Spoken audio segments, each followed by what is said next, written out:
গত জুলাই গণ আন্দোলন বা ছাত্র আন্দোলন এটার সর্বশেষ পরিস্থিতি হলো ছাত্র জনতার যে অভ্যুত্থান এবং স্বৈর সরকারের দীর্ঘ 15 বছর দুঃশাসনের একটা দীর্ঘ ধারাবাহিকতা যারা কায়েম করেছিল তাদের পতন হয়েছে। এই পুরো আন্দোলনের শেষ অংশটা যেটা সবার সামনে ছিল, যেটা সবচেয়ে উত্তপ্ত অবস্থায় ছিল, সেটা হলো 14ই জুলাই থেকে নিয়ে 5ই আগস্ট পর্যন্ত 21 থেকে 22 দিনের সময় এখানে উল্লেখ করার মতো, এবং এটাই এই আন্দোলনের চূড়ান্ত সময়।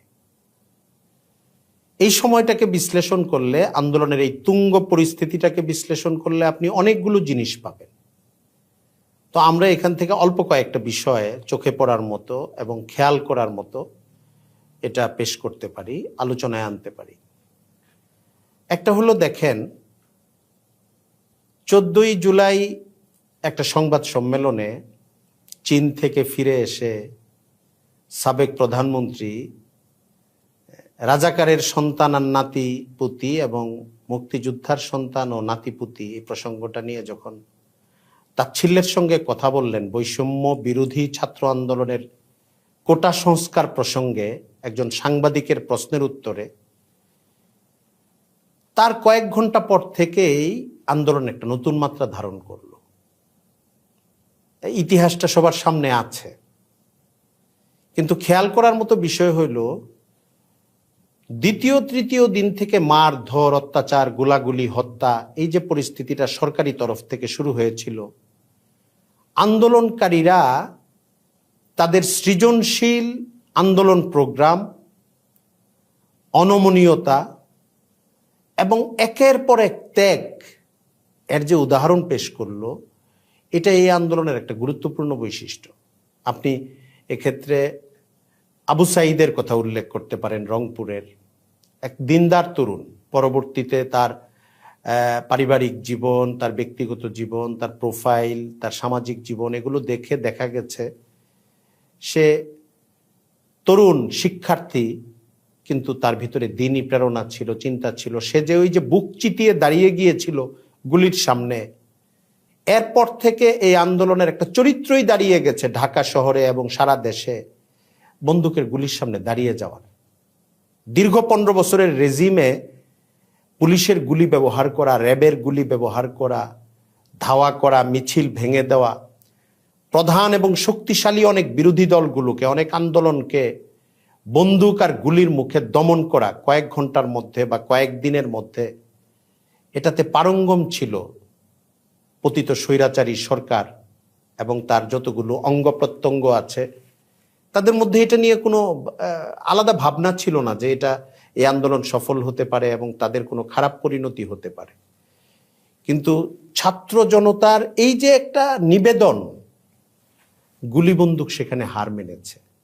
সরকারি দলের লোকেরা শেষ পর্যায়ে, আপনি 3, 4, 5 তারিখ, 5 তারিখ তো একদম শেষ দিন, ব্যাপকভাবে শোডাউন করা, একদম ওপেন সশস্ত্র তৎপরতা চালানো, 2 দিন 3 দিন আগে থেকে হুঙ্কার দেওয়া এবং 3 বা 4 তারিখে ব্যাপকভাবে রাস্তায় নামা।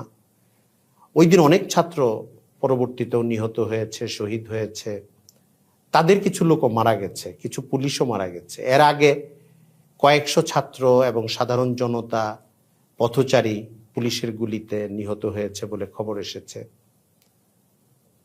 এই আন্দোলনের এই যে ত্যাগী অবস্থান ছাত্রদের, এটা খুব গুরুত্বপূর্ণ। এবং আরেকটা জিনিস হলো, আপনি দেখবেন ইন্টারনেট সংযোগ বন্ধ করে দেওয়া হয়েছে, কয়েকবার একাধিকবার কারফিউ জারি করা হয়েছে, কিন্তু ছাত্ররা তাদের খুব সৃজনশীলতা দিয়ে আন্দোলন অগ্রসর করেছে।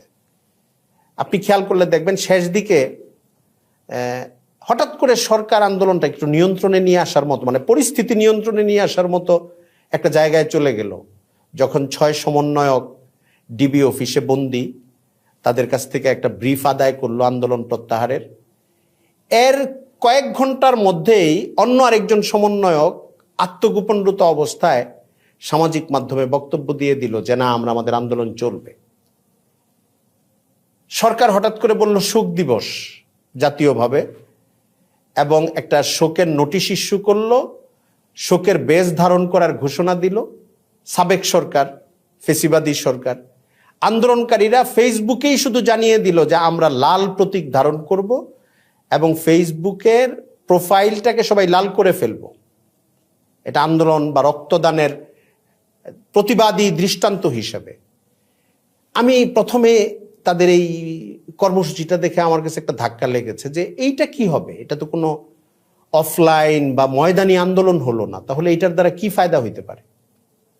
কিন্তু আপনি আশ্চর্য হয়ে দেখবেন ওই যে প্রোফাইল লাল করা এবং রেড কালার ধারণ করা ফেসবুকে, এটা ওই দিন, এটা আগস্টের শুরুর দিকে হবে বা জুলাইয়ের একদম শেষ দিকে হবে, এটা একটা বিরাট বিপ্লবের ঘটনা ঘটে গেল। দেশে মানুষ খেয়াল করতে শুরু করলো কারা কারা প্রোফাইল লাল করেছে এবং এটা নিউজ হইতে শুরু করলো।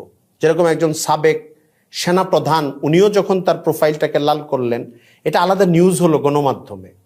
অনেক বড় বড় ব্যক্তি যাদেরকে মনে করা হয় নাই তারা কোনো পক্ষ নিবে, অন্তত আন্দোলনের পক্ষ নিবে এটা মনে করা হয় নাই, তারা ওই দিন ফেসবুকের প্রোফাইল লাল করে ফেললেন। কারণ বিগত দিনগুলোতে অনেক হত্যাকাণ্ড বাহিনীগুলোর মাধ্যমে, সরকারি দলের গুন্ডাদের মাধ্যমে আন্দোলনকারীদের উপরে হয়েছে। অনেক লাশ গুম হয়েছে, মা বাবা খুঁজে পায় নাই, তারপরে আপনার ইন্টারনেট বন্ধ করে দেওয়া হয়েছে। এরকম একটা ব্ল্যাক আউট অবস্থার মধ্য দিয়ে যে দেশটা গিয়েছে, মানুষের ভেতরে এত চাপ ছিল এটা নিয়ে যে যখনই সুযোগটা পেয়েছে সবাই প্রতিবাদ জানিয়েছে। ওই একদিন এত চমৎকার সৃজনশীল কর্ম পদ্ধতি ছিল এটা, যেন দেশটা দুই ভাগ হয়ে গেছে। দেখা গেছে ওই দিন সন্ধ্যা বা রাতের দিকে এটা কাউন্ট হইতে শুরু করেছে কোনো কোনো গণমাধ্যমে যে কালো বেজের পরিমাণ খুব কম আর রেড কালারের প্রোফাইল এটার সংখ্যা অনেক বেশি। এটার কারণে একটা বিরাট উদ্দীপনা সঞ্চারিত হয়েছে, অথচ এটা খুব নিরীহ টাইপের অতি সৃজনশীল একটা কর্মপন্থা ছিল। আপনি আরেকটা জিনিস খেয়াল করবেন, 3 তারিখ 4 তারিখে যখন ব্যাপকভাবে মারধর হলো, ছাত্রদের সঙ্গে সংঘাত করলো, সরকারি দলের বিভিন্ন বাহিনীরা নেমে পড়লো, তারা ঢাকার দিকে মার্চ করার প্রোগ্রামটা দেওয়া ছিল তাদের 6 তারিখে। মাঝখানে একদিনের একটা গ্যাপ হয়ে যায়, ওই দিন সরকার কারফিউ ঘোষণা করে দিয়েছে। তারা আগে ঘোষণাও করেছে 6 তারিখে ঢাকা মার্চ টু ঢাকা, কিন্তু হঠাৎ করে দেখলো একদিনের গ্যাপের কারণে আন্দোলন বিক্ষিপ্ত হয়ে যেতে পারে এবং সরকারের ধরপাকড়ের পরিমাণ, হত্যাকাণ্ডের পরিমাণ বেড়ে যেতে পারে স্বৈর সরকারের পক্ষ থেকে। তারা এটা একদিন এগিয়ে নিয়ে আসলো, কোনো গ্যাপ রাখলো না এটার মাঝে। এই যে সৃজনশীলতাগুলো, এটা অনেক বড় জিনিস আমার কাছে মনে হয়েছে। এবং নিবেদনগুলো তারা কোনো জায়গায় কোনো ফাঁক দেয় নাই। ডিবি অফিসে 6 জন আটকে গেছে, তাদের কাছ থেকে একটা ব্রিফ, আত্মসমর্পণের ব্রিফ, আন্দোলন বন্ধ করার ব্রিফ নিয়ে নিয়েছে।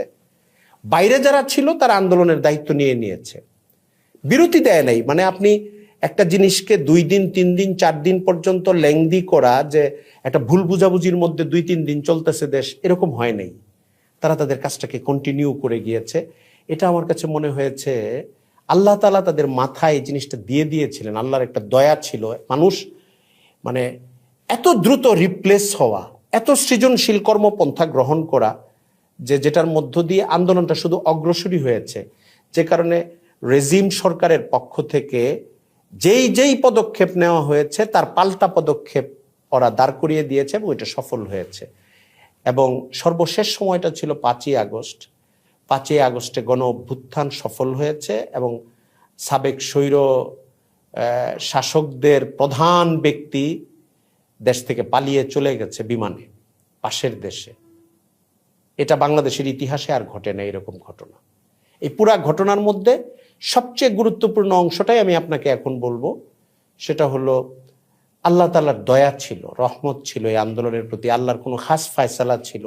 এই কথাটা আমি কেন বিশেষভাবে বলছি, এই ধরনের তৃতীয় বিশ্বের বা উন্নয়নশীল দেশে গণ আন্দোলন বাস্তবায়িত হয় কখন, সফল হয় যখন নির্যাতিত হইতে থাকলে এবং জুলুম হইতে থাকলে পরে বাইরের প্রভাবশালী দেশগুলো এখানে একটা বড় ভূমিকা রাখে, অনেক সুপারিশ ব্যক্ত করে এবং রানিং গভর্নমেন্টকে ধমক দিতে থাকে, চাপ তৈরি করতে থাকে।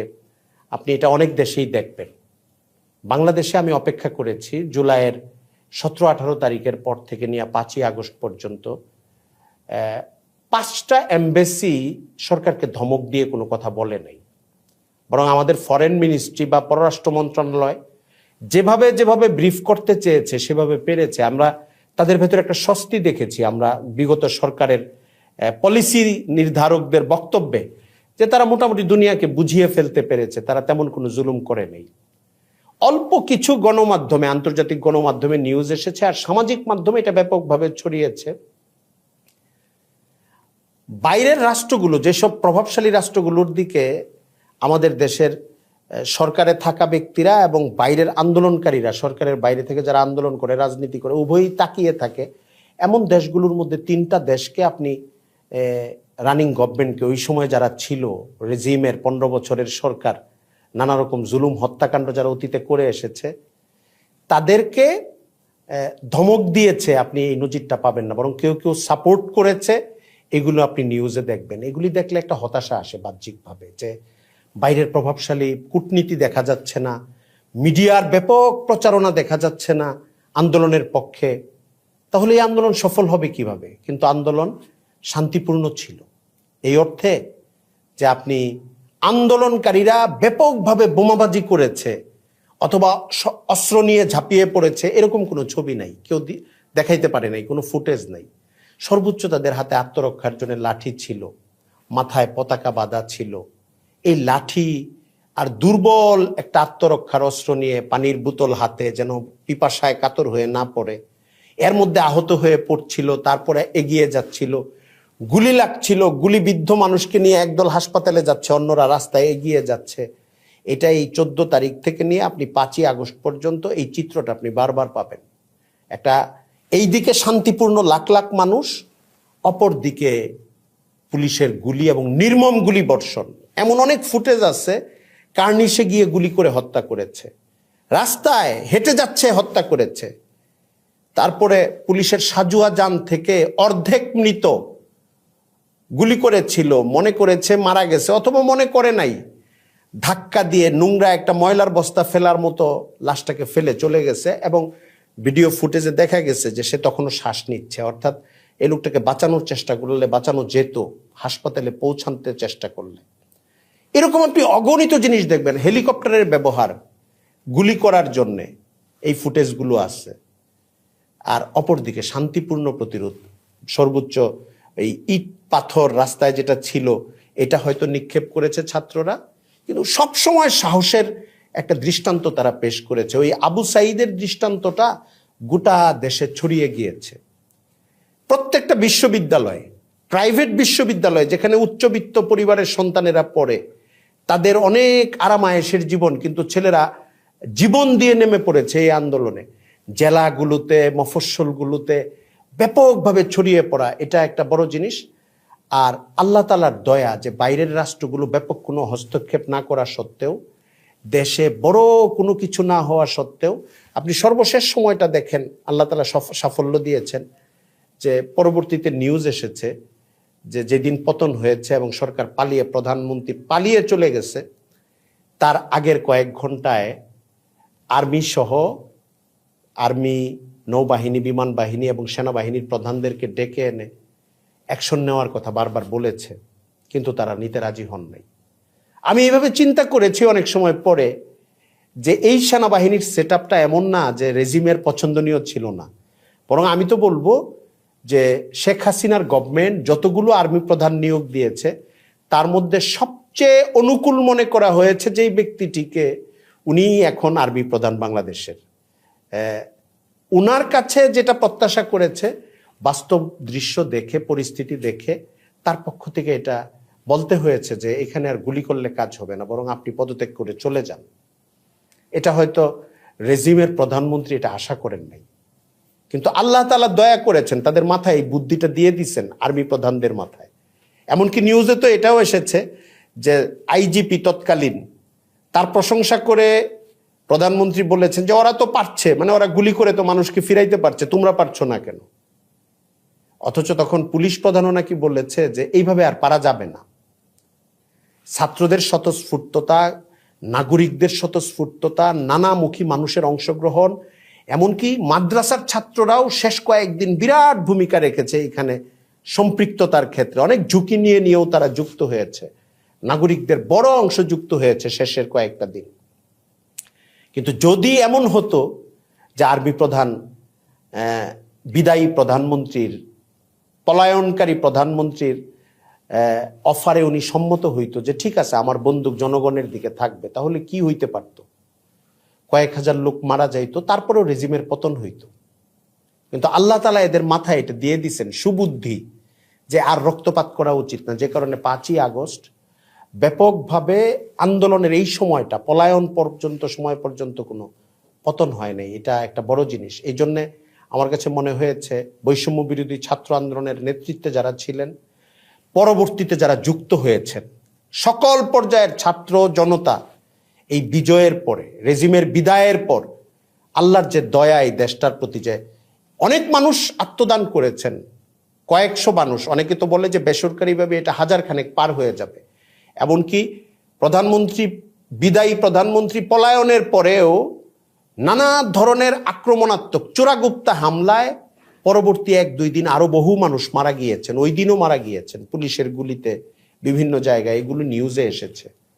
কিন্তু তারপরেও আমি বলবো যে উনি ব্যাপক আকারে যে মেসাকারটা করতে চেয়েছিলেন এটা হয় নাই।